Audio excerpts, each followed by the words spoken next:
Good afternoon, everyone. We're very, very pleased to have Swami Sarvapriyananda from the New York Vedanta Society, to have him here finally again. As you all know, he was our assistant for a year, and New York took him. We're not real pleased with that. But he has just finished a retreat at Asilomar, so we're going to ask for a few concessions.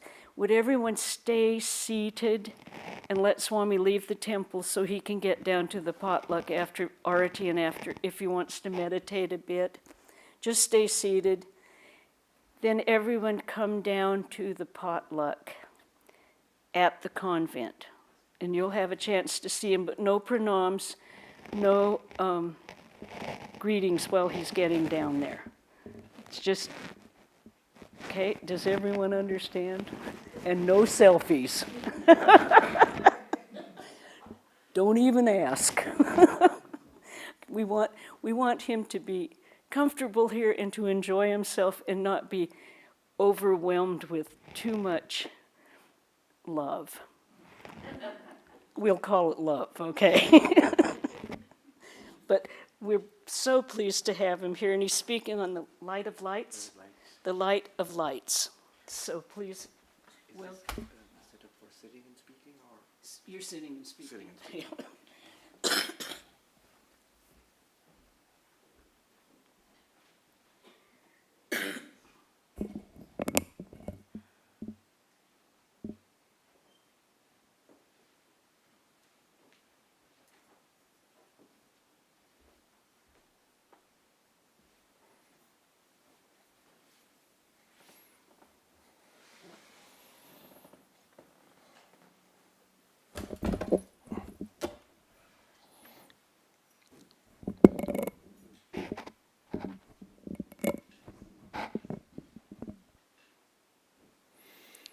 Om Asato Ma Sadgamaya Tamaso Ma Jyotirgamaya Mrityurma Amritam Gamaya.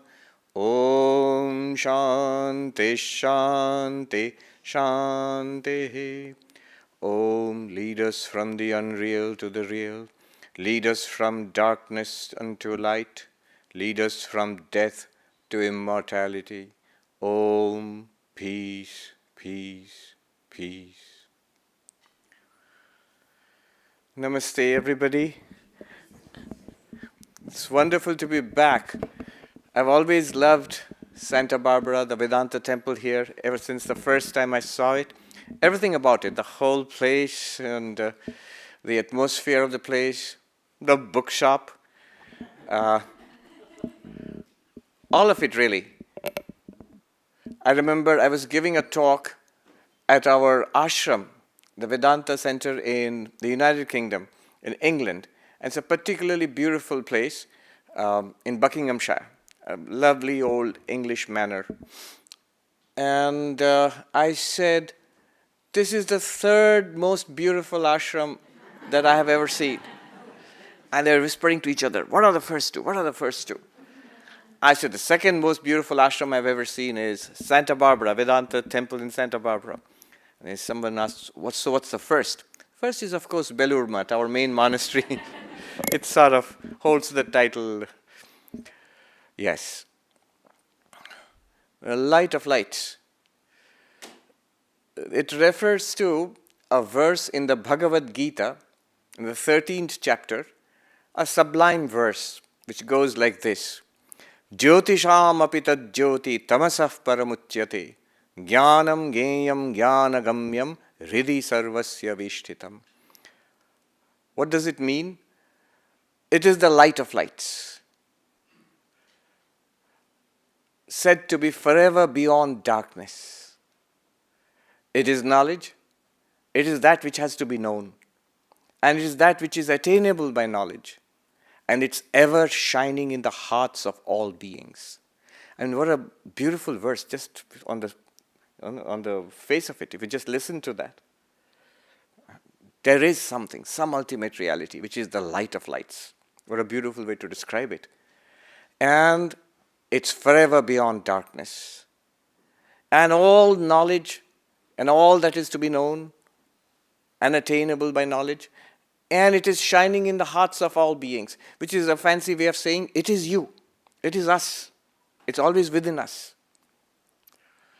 Swami Vivekananda, when he would introduce Vedanta in this country more than 100 years ago, he was fond of quoting from the Upanishads, which are the source texts of Vedanta. So there were some of his favorite lines. I'll quote it to you. Shrinvantu vishve amritasya putraha. Listen, ye children of immortal bliss. Aye dhamani divyani tastu. If there are gods, if there be gods in heavens, you listen too, because what I'm going to share, even you do not know. What is that? What's this wonderful thing? Vedaham purusham mahantam. I have known that infinite being. All right, what's it like? Aditya varnam tamasah parastad, blazing forth with light, like the sun, blazing forth like the sun, forever beyond darkness. You see the same language, forever like light, forever beyond darkness. And suppose such a thing exists and such a thing could be known, what good would it do to us? What's the result of all of this? What are we aiming at here? Tameva viditva ati mrityumeti. By knowing that, by realizing that alone, one goes beyond death. Nanyah pantha vidyate ayanaya. There is no other path. There is no other path for that, for going, transcending suffering, darkness, limitations, death. So this analogy of the light for the ultimate reality. Again, there was another verse, a mantra, which was Swami Vivekananda's favorite, whenever he wanted to give an example of poetry in the Upanishads. He would always quote this. Na tatra suryo bhati na chandra tarakam nema vidyuto bhanti kuto yamagni. The sun cannot illumine that ultimate reality, nor the moon, nor starlight, nor the lightning, nor this mere fire. Tameva bhantam anubhati sarvam tasya bhasa sarvamidam vibhati. That alone shining, everything else shines after it. By its light, everything here is lit up. So you see the same metaphor of the light. And saying that that light is not an object. It's not something that can be illumined by natural light. Sunlight, moonlight. And it's not just, you can't see it by sunlight, you can't see it by moonlight, you can't see it by starlight. Okay, we get the idea. Not by the lightning, okay, we get the idea. We can't see. No, but all of these have deeper meanings in the Vedic paradigm. So the sun stands for the eyes. That's a symbol. Therefore, if you cannot see it by the sunlight, what it means is, it's not something that's accessible to the senses. The ultimate reality, it's not something that can be seen or heard or smelt or tasted or touched. It's not accessible to direct perception. And the fire is a symbol of speech in the Vedic paradigm. So not illumined by fire means you cannot express it by language. Language cannot capture it. The moonlight is a symbol of the mind. Moon is a symbol of the mind in the Vedic terminology. So moonlight cannot illuminate means we cannot, whatever we think about, whatever we try to grasp, whatever we conceive of, that is not that ultimate reality. Have you thought about it? Have you understood it? Yes, then it's not it. Then it's utterly unknowable, utterly inaccessible. No. That's the amazing thing about it. That shining, everything else shines after it. By its light, everything here is lit up. It is our innermost light, the light of consciousness, that shining. Then the mind is lit up. We become aware of thoughts and ideas and memories. The mind shining with the light borrowed from the self, the light borrowed from pure consciousness. Then our senses are lit up. And our senses shining, the world is lit up. We see, you say, I see, I hear, I smell, I taste, I touch. So that shining, everything else shines after it. By its light, everything here is lit up. If consciousness were not there, If our nature as this shining self, if it were not there, the world would be dark. So this is the light of lights. Clearly Swami Vivekananda liked this formulation. For later he used it. The hymn which we sing, which in fact we'll sing this right after this talk. He composed a hymn, an evening vesper hymn, Khandana Bhava Bandhana, O breaker of the bondage of the world's bondage. I mean, it's addressed to Sri Ramakrishna, although throughout the hymn you never hear the name Sri Ramakrishna. And at the end of this magnificent hymn, sublime, soaring hymn, at the end of this, you have the words, Jyotira Jyoti, light of lights, Ujala Ridikandara, illumining the hearts of all beings. It's exactly the language from the Gita verse. Jyotisham apitat jyoti, that is the light of lights. And it ends with Hridhi sarvasya vishtitam, shining, established in the hearts of all beings, or illumining the hearts of all beings. Exactly the same language Swami Vivekananda has put in that hymn. So that's what we're going to talk about. When we become monks, we take some vows. And one of the most wonderful vows is that we shall, from now on, we shall speak of great things. No longer petty talk. We shall only speak about the high, the noble, the ultimate. Brihad vadema suviraha. O heroic ones, let us speak of only the highest and the noblest, not mean and petty and small. I was reading lines from Walden Thoreau. He's an American sage. And he writes there's a chapter on reading. And he writes there, even the educated amongst us, I count as not more than the illiterate. Because there were quite a few illiterate people at that time, the mid-19th century. I do not count them as more than the illiterate, for they spend their time in the news of the day. Little did he know. If he lived today, he would have been horrified. Because those poor people who were able to read, they read newspapers, and that annoyed Thoreau no end. No, let us talk about great things. And today we are going to talk about the greatest thing ever. The most magnificent thing. Thoreau there, I mean the sheer language of that, he's talking about the ultimate truth. What I concern myself with in ages long ago, the Hindu philosopher lifted for the first time, he says, for the first time, the veil was lifted by the Hindu philosopher at the dawn of history. And then he says, I know, because I was in him that lifted that veil. And he is in me today when I lift the veil again. So that, what they talked about at the dawn of history, at the dawn of civilization, the first sun on human civilization, on the banks of the rivers, on the Indo-Gangetic plains, they came up with this.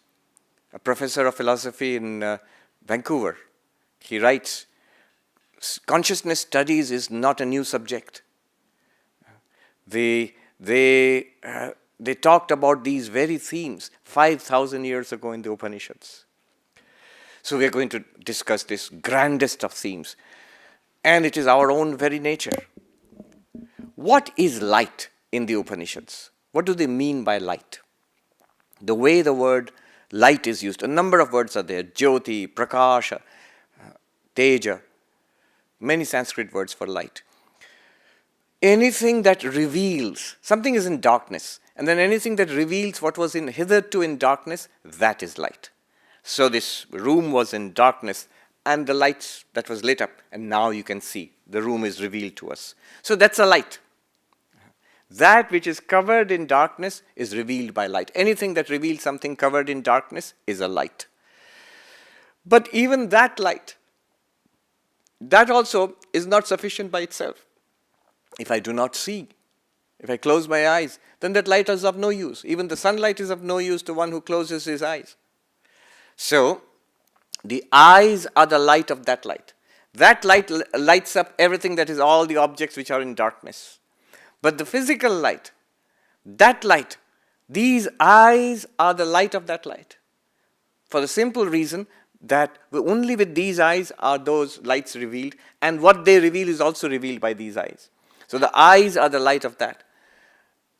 And of course, not just the eyes, our senses. When we hear and we smell and taste and touch, all the senses reveal the world to us.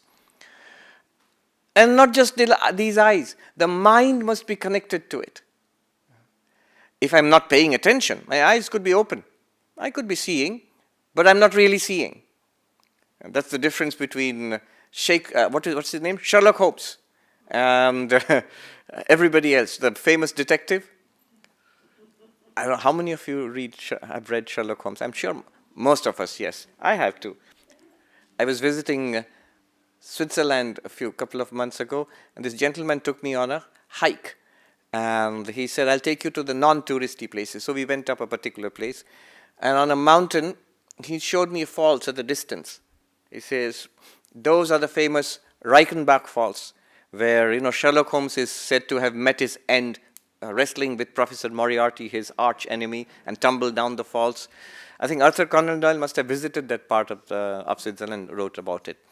It's a very beautiful path, and it's all dramatic because that path leads nowhere. So when you go further up, they say that place is called the end of the world. So there's a boys' school there, a Swiss school, and that's the limit up to which the boys were allowed to go, because that was the strict rule. You can't go further than that. You're not allowed to. So you have to come back. And the boys named it the end of the world. So Sherlock Holmes, and he sees what other people cannot see.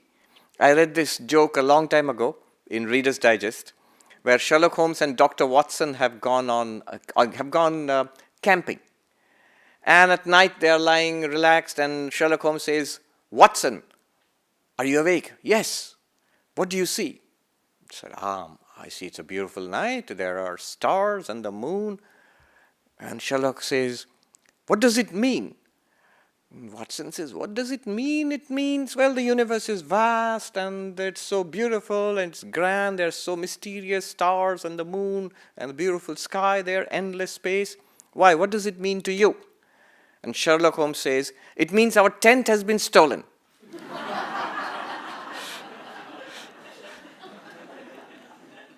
So sometimes our eyes are open. We see, but we really do not see. The mind has to be applied. When the mind is called the eye of the light of the senses, the light of the eyes, because it reveals the information that is coming in through the senses. The mind is the light of all the senses. And the light of the mind is consciousness, is awareness. That's how distinguish between awareness and the mind. Many people cannot. Most of modern consciousness studies is basically study of the mind. From a Vedantic perspective, if you ask people doing consciousness studies today, what are you studying in consciousness studies?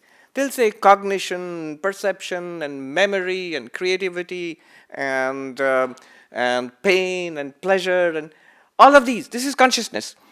From a Vedantic perspective, that's already consciousness plus mind. There's some objective processing going on, and that's being revealed by consciousness. So thinking is going on, revealed by consciousness, and we call it cognition. There is the feeling of pain, revealed by consciousness, and we call it pain. That's pain. So already there is an object. If you ask, then what do you mean by consciousness? Consciousness plus object is equal to experience. Our life is a series of experiences. And all these experiences are various objects which are being revealed by consciousness. So, whatever we experience, call it an object. Whatever we experience, what you see, hear, smell, taste, touch, those are all objects. And whatever we think about, whatever we remember, whatever we understand, whatever we like, whatever we hate, whatever we desire, all of them are objects. But they are subtle objects, they're mental objects. This is simple. This is called phenomenological. So when we investigate our own experience, we find in our experience, I am aware, and there is something that I am aware of. Whatever we are aware of, whether external, or internal, they are objects.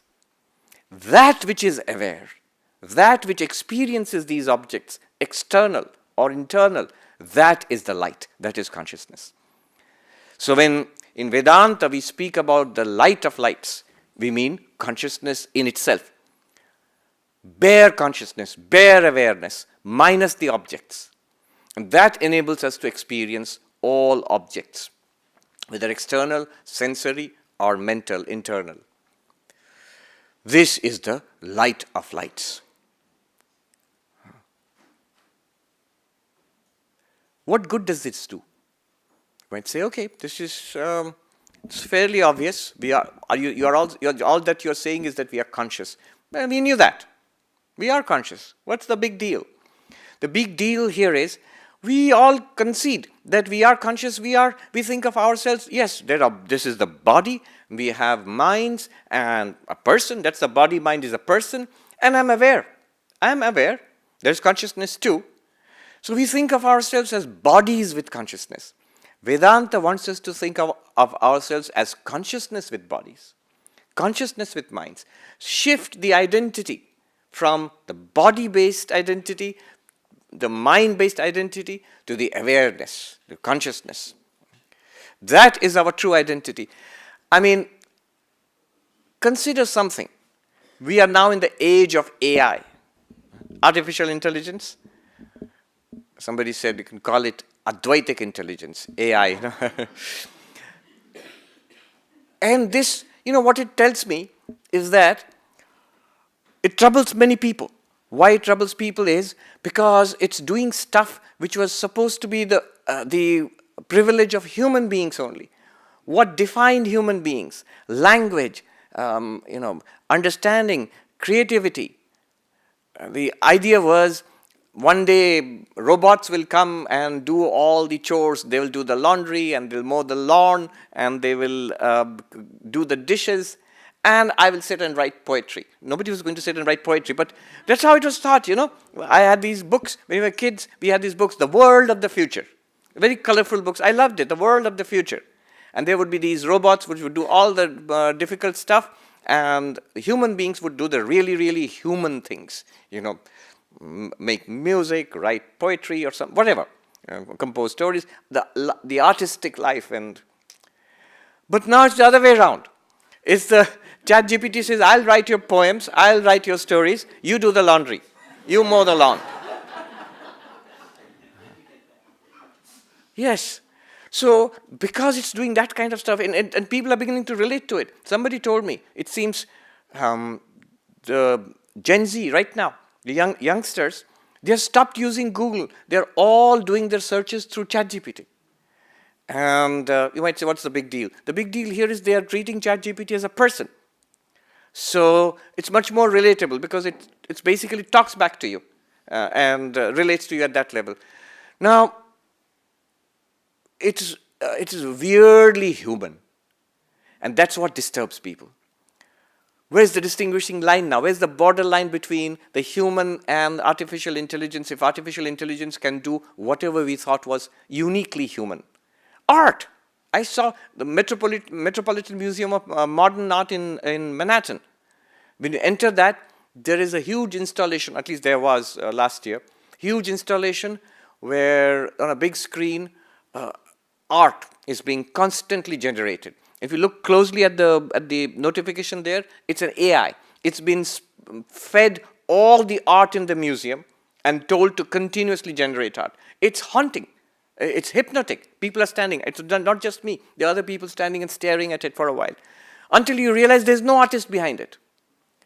It's an algorithm. It's just generating patterns which it has been fed. So, what distinguishes the human from AI? Not much. If you look at the state of modern psychology, modern philosophy of mind, Vedanta has an answer. Sankhya has an answer. A clear answer. What is the one thing that the AIs do not have? Consciousness. You can debate that, but it's not a big debate, not a big deal.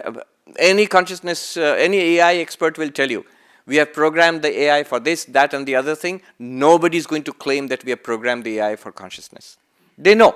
The experts know. You can ask them, so this was your budget for a self-driven car. This was your budget for AI, doing searches and composing and doing the assignments for students in the universities.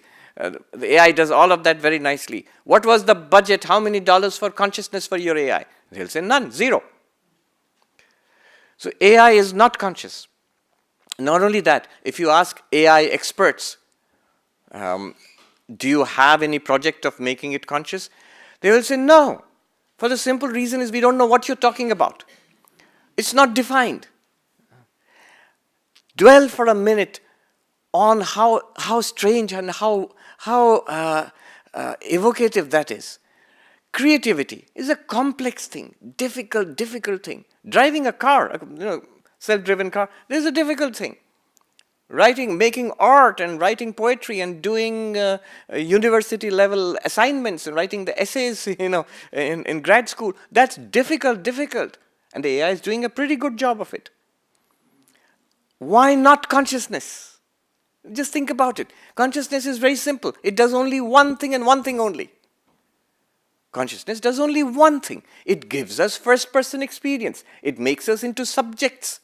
It enables this experience that I have of seeing color and shape, of hearing sound, of smelling, of tasting, of enjoying, of suffering. Dr. Anil Seth is a neuroscientist in, I think, Sheffield University in England. He says, Deep Blue, the computer program which beat chess grandmasters. So Deep Blue is smart, and a little mouse is not that smart. But the mouse can suffer, and Deep Blue cannot suffer. That's the distinction. So consciousness gives us first-person experience. There is a light on within us. That light is not there in AIs. And my proposal, my contention is, that light distinguishes us from machines. There are more complex discussions about this, but this is a broad proposal that I have. It's not our minds which distinguish us from machines. Machines are replicating our minds pretty quickly.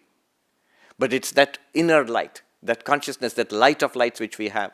And this is something that was proposed thousands and thousands of years ago, that this is what makes us uniquely human, not just human, uniquely alive and uniquely spiritual. This light of lights. That's what makes us spiritual. It is said to be forever beyond darkness. The light of lights forever beyond darkness. Beyond the darkness of death, beyond the darkness of limitation, sorrow, struggle, unhappiness, misery, beyond darkness. There lies the solution to the human condition. There are 3 things, I remember a monk saying this, like a challenge. There are 3 things you cannot say. There are 3 things you cannot say. Try it. First, I do not exist. Try saying it. I don't exist. It's false.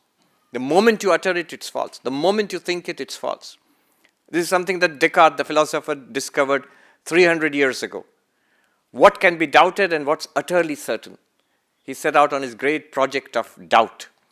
And he found that everything can be doubted, except the doubter. I think, therefore I exist. Cogito ergo sum. Just try doubting it, my own existence. You can't. The philosopher David Chalmers says, it's not just that I think, therefore I exist. He makes it more clear. He says, I walk, therefore I exist. I'm talking, therefore I exist. I enjoy, therefore I exist. I suffer, therefore I exist. I write, therefore I exist. In fact, what he's saying is, any conscious experience proves my own existence. What is unconscious experience? It's that light of lights shining and revealing stuff. That's what makes us sure that we exist. We cannot deny our own existence because of that light of lights. That's what we are, that light of lights. And therefore we can never say, I do not exist. Second thing, which you cannot say, I do not know. Try it. Swami, there are lots and lots of things that I do not know. Yes, lots of things that I do not know. X, Y, Z, I do not know. But just I don't know. In the sense of that I am not aware. I am not conscious. You can't say it. The moment you say it, you're conscious. You're aware. Not self-aware. I'm not talking about self-awareness. All the time we are aware. Sometimes we are self-aware, sometimes we are not. But all the time we are conscious. You might say, Swami, what about deep sleep? What about general anesthesia? Well, in deep sleep or general anesthesia, can you say, I do not know? You can't say it. Not in that state. You can't say it. No. You can never say it. Of course, the reason why we cannot say that in general anesthesia or deep sleep is the mind which thinks of it, the tongue which speaks of it, those are not available to you in general anesthesia or deep sleep. But the conscious being, this light of lights, it's there, illumining the darkness of deep. That's how Vedanta looks at it. In deep sleep, it is consciousness still there, illumining the darkness of deep sleep. Consciousness is still there, illumining, revealing the blankness and nothingness of general anesthesia. So it's not that the light has been extinguished in deep sleep or general anesthesia. It's just that the object which the light illumines, that's not there. Remember the equation? Consciousness plus object is equal to experience. Now if you knock out all objects, physical objects, you can't see anything, hear, smell, taste, touch anything in deep sleep or general anesthesia. You're not thinking of anything in states of deep sleep or anesthesia. You're not remembering anything. So no objects are presented to that light, external or internal. Therefore, it seems to be nothing, but still light. I mean, there's light streaming in from those windows, right there. And falling here. I bet if you thrust your hand in between there, you will find your hand shining in light. Right there. Yeah, you can see that. Yeah, see? You can see your hand shining in the light. If you remove your hand, it seems like nothing. There's just blank space there. It's full of light. Light is streaming through that. There's just nothing for it to reflect. It's only when it falls on something that it can reflect, it becomes obvious. It becomes what we call lit up. So in deep sleep or general anesthesia, states like that, according to Vedanta, it's just that the object is not there. But the light of light is still there, it's still shining.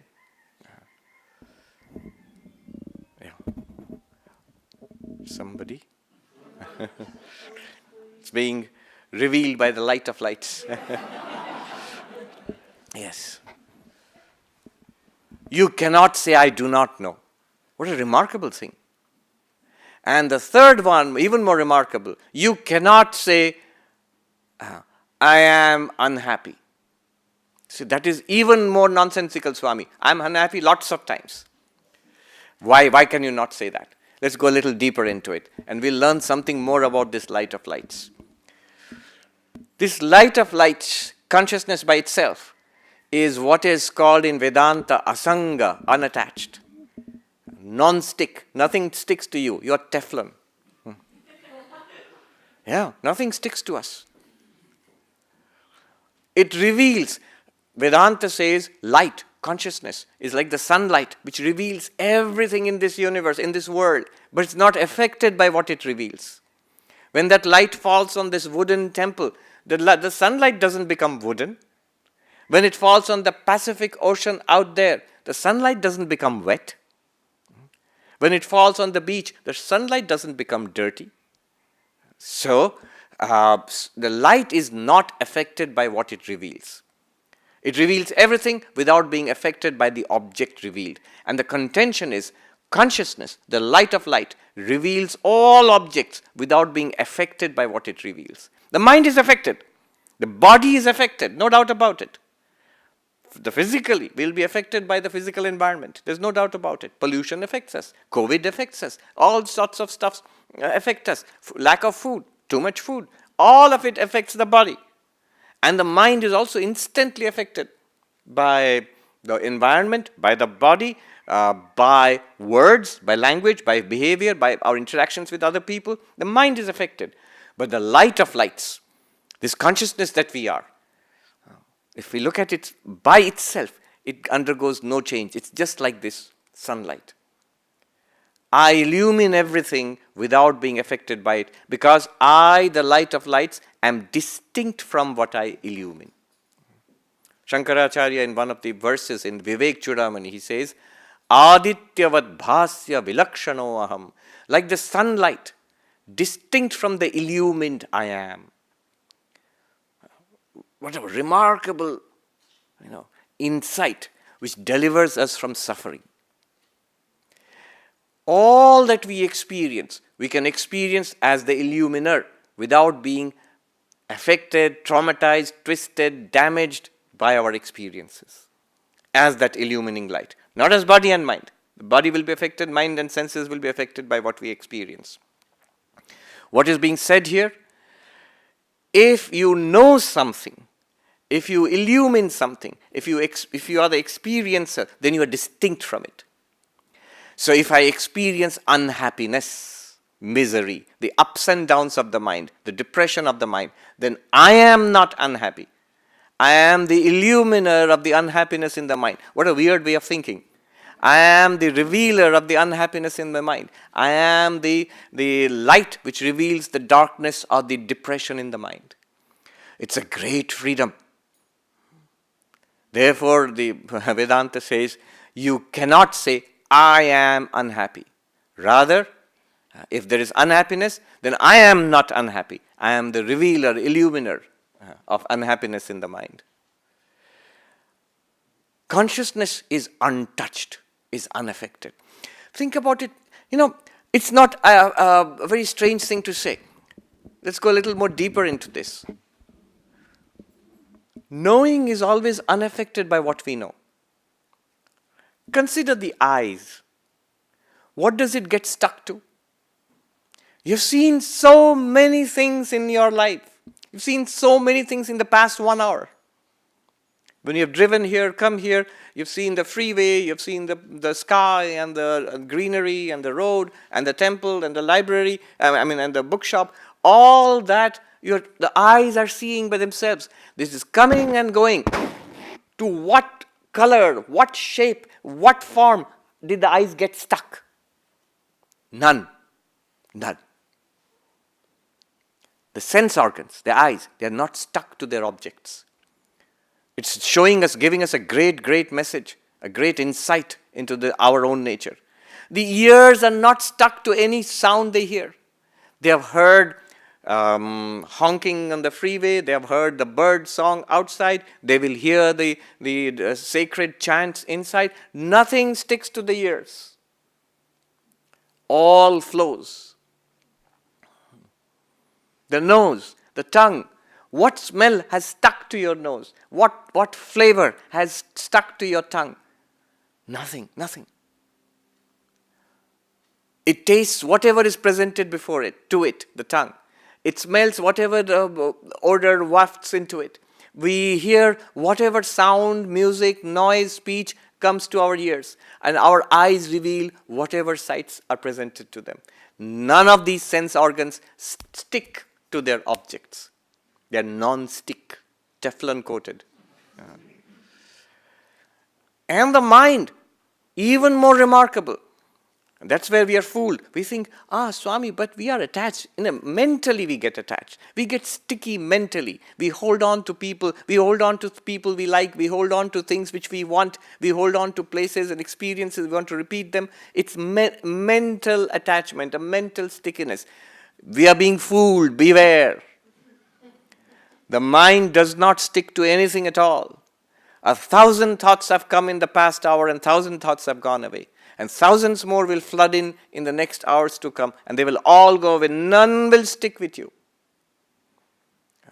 The definition of the world in Sanskrit, jagat, gacchati iti jagat, that which goes. That which goes.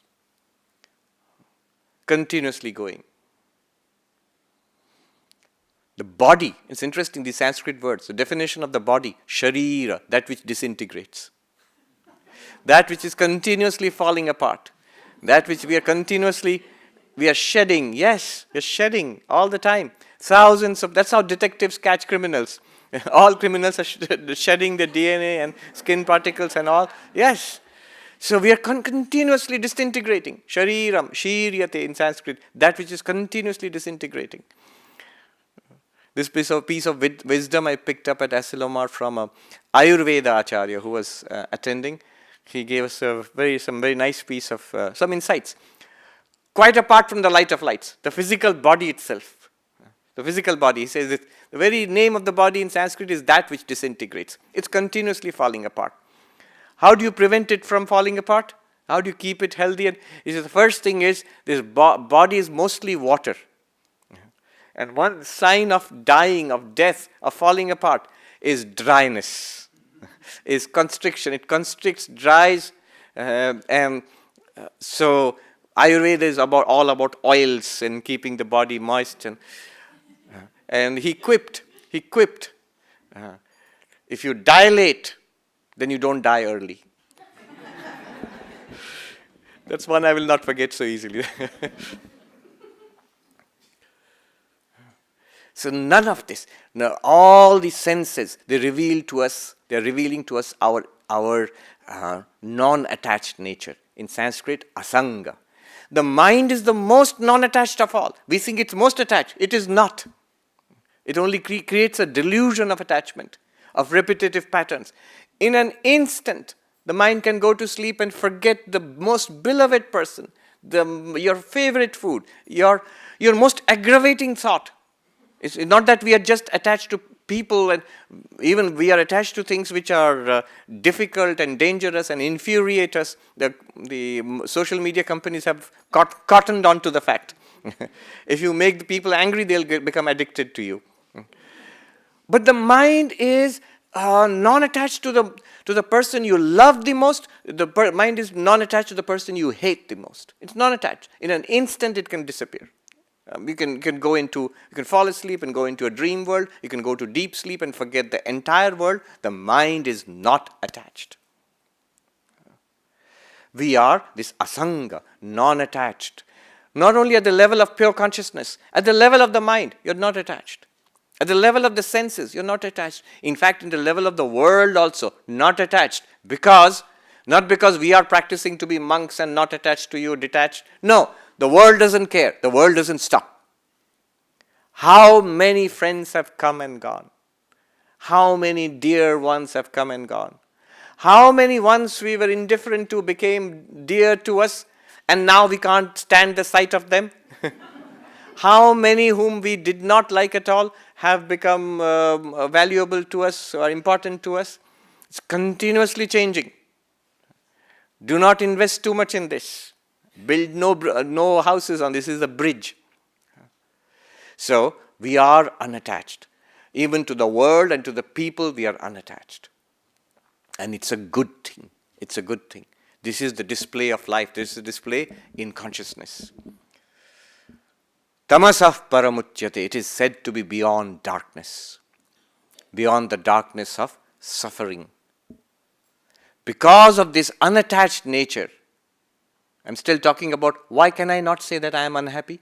Because of this unattached nature, that which I reveal, I am not attached to it. So, here's a very subtle way of looking. The Vedantins talk about it this way.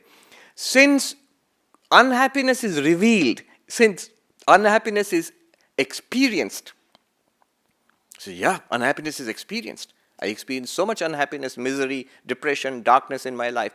In that case, you are the light revealing that misery, darkness, and depression. And therefore, you are unattached. It appears, it will disappear. It has come, it will go. Let it come, let it be, let it go. Do not hold on to it. You cannot. If you try to hold on to it, it will escape.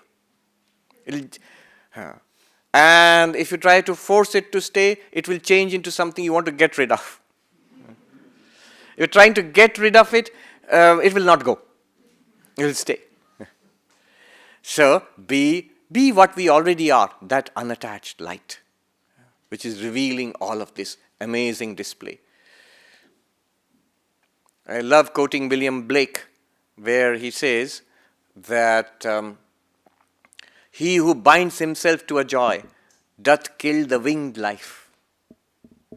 But if you kiss the joy as it flies, you live in eternity's sunrise. William Blake.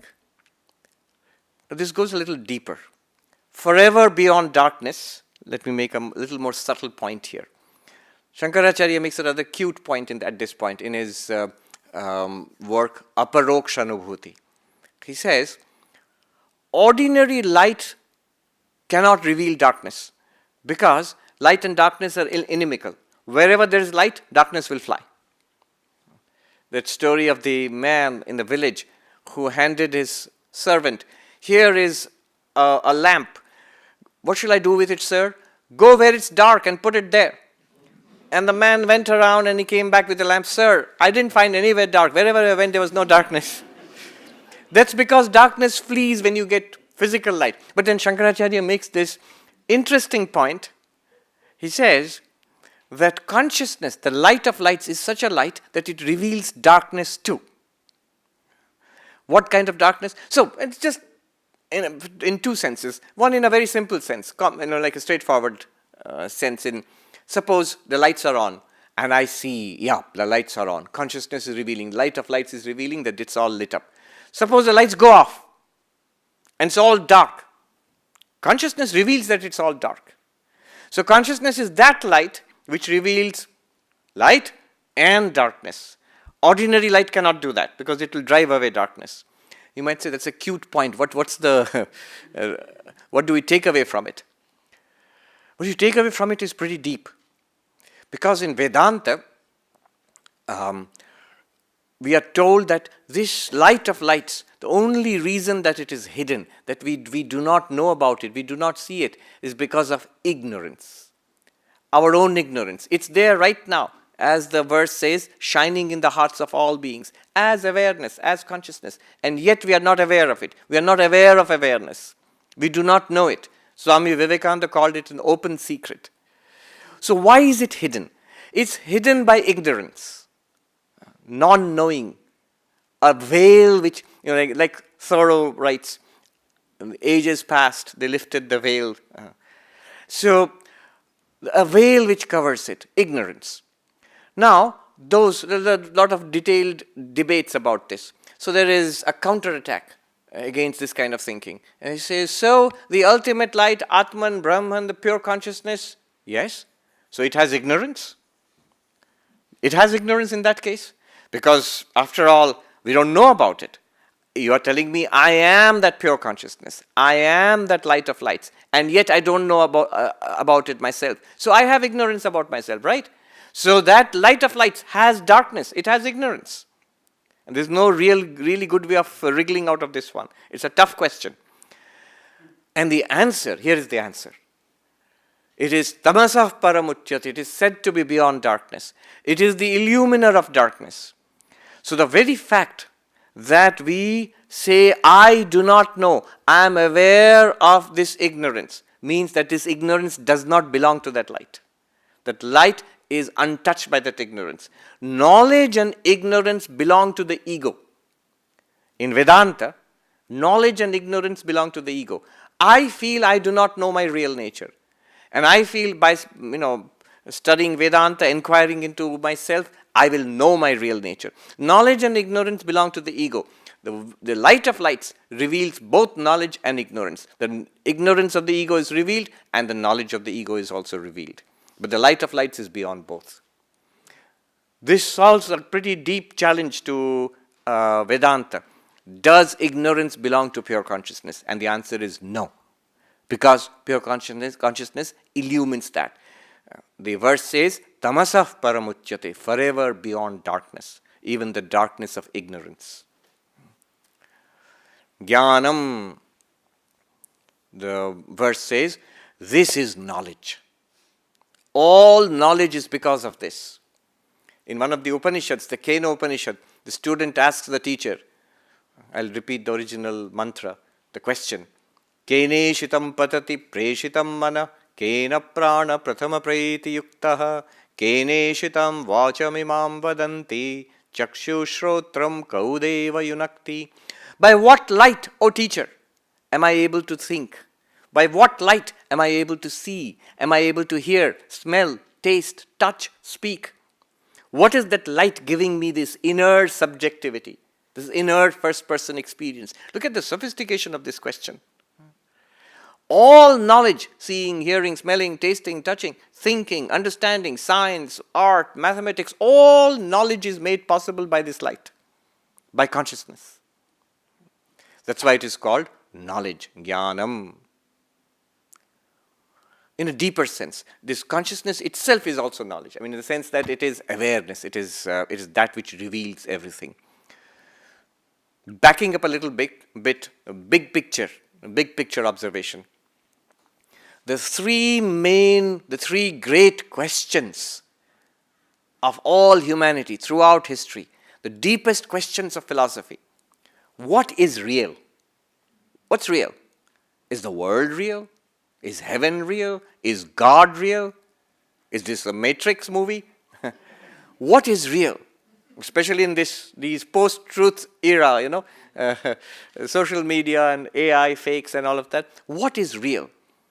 And the branch of philosophy which seeks to answer this, it used to be called metaphysics, now it is called ontology, ontos from being. So ontology, what is real? And then there's immediately a question comes after this. If you ask such questions, and second, an important question will arise is, how do you know these things? How do you know? What is real? You make the claim God exists, or you make the claim that God does not exist. How do you know?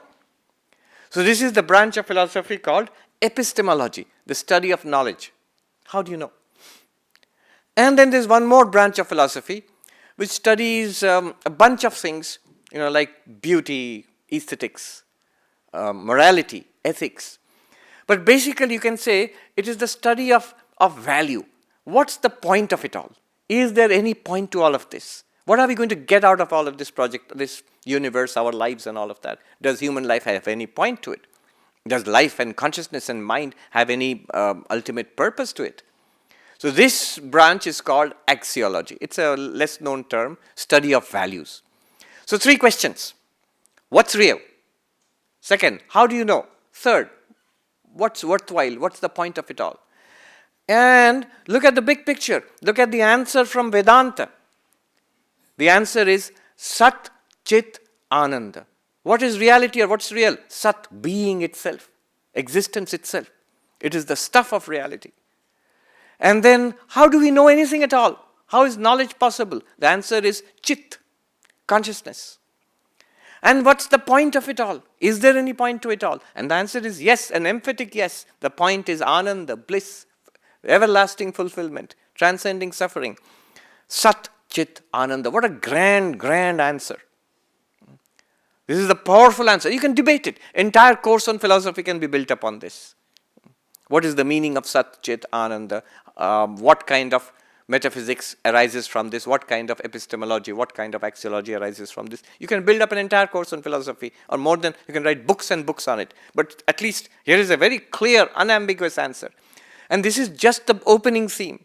It becomes even more grand. Sat, Chit, Ananda. Not only that, the next claim of Vedanta is even more stunning, is that this Sat, Chit, Ananda, yes, it is you. You are that Tattvamasi. You are that Sat-Chit-Ananda. This verse also says this, Hridhi sarvasya vishtitam. It is shining in the hearts of all beings. So this is called, why am I saying this? Jnanam, when the verse says, all knowledge is possible because of this light of lights. All knowledge is possible because of this light of lights.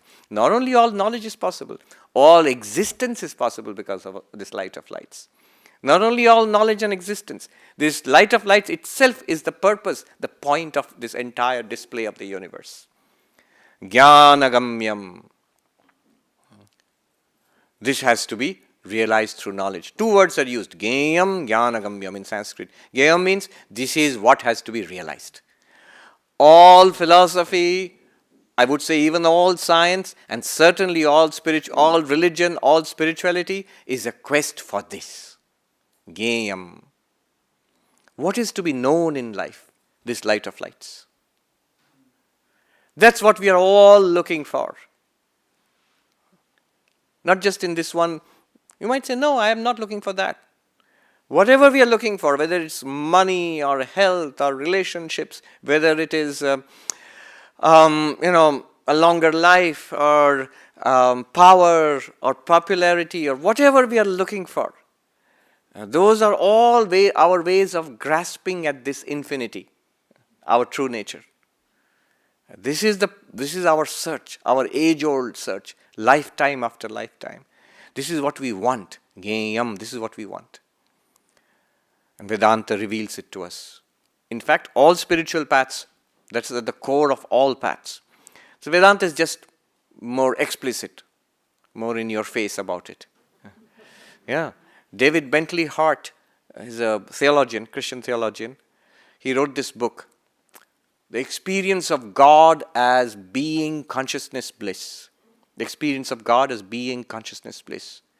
And there he says, the highest formulation of religion is this existence consciousness bliss. And this, he says, this is the core understanding of spiritual traditions across the world. In Christianity, in Islam, in Buddhism, in Judaism. But he says it's most explicit in the Vedanta of Hinduism. And the chapters of his book, if you look at the book, the chapters of his book, Sat-Chit-Ananda. Each chapter, Sat-Chit-Ananda. This is Gayam, this has to be realized. How is this to be realized? Again, look at the words. It says, Jnanagamyam. This is knowledge, this is what has to be realized, and it is attainable by knowledge. Sri Ramakrishna, he used to tell this parable of the washerman's diamond. So the traditional Indian washerman on the riverbank who scrubs your dirty laundry and cleans it, he uses a rock to scrub sometimes. And he found this amazing diamond. Of course, he was too poor to know what a diamond was. And he thought it was a pretty rock. And he started using it like a rock to scrub a dirty laundry. One day, he asked his friend, the vegetable seller, what is this rock? Because he was curious about it. As we are. We have that diamond. All of us have it. And we are using it to clean dirty laundry. We are using it to see, hear, smell, taste. We are using it to speak. We are using it to fight. We are using it to murder each other. We are using it to love, hate. This is what we call life.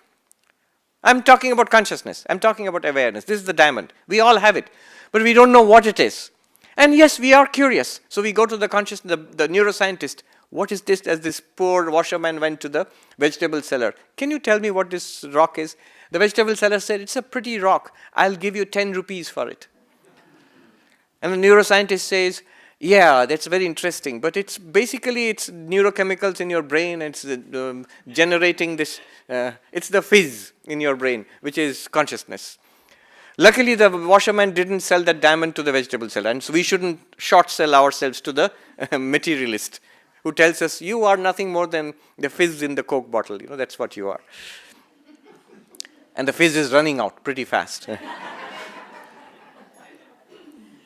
No, the washerman was wiser than that. He went to somebody else who was more knowledgeable, and then somebody else. Finally, he comes to the diamond merchant and asks him, what is this?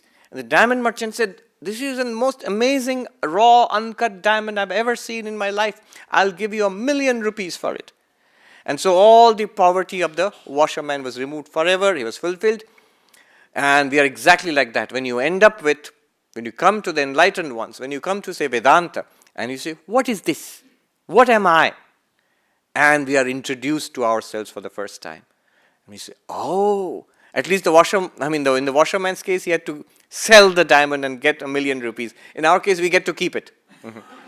We get to keep it, and all our problems are also solved forever. Forever beyond darkness. Jnanagamyam. It is attained by knowledge. Not by believing. Belief is a good way to start, but not by believing. Not by doing stuff. Not even by meditating. By realizing what we already have. With the eyes closed. So it is found only in meditation. Or you think it's found only in meditation, one monk said. Then your peace, your joy, your bliss, your peace is only 50%. But what happens when you open your eyes? That light is all the time available to us.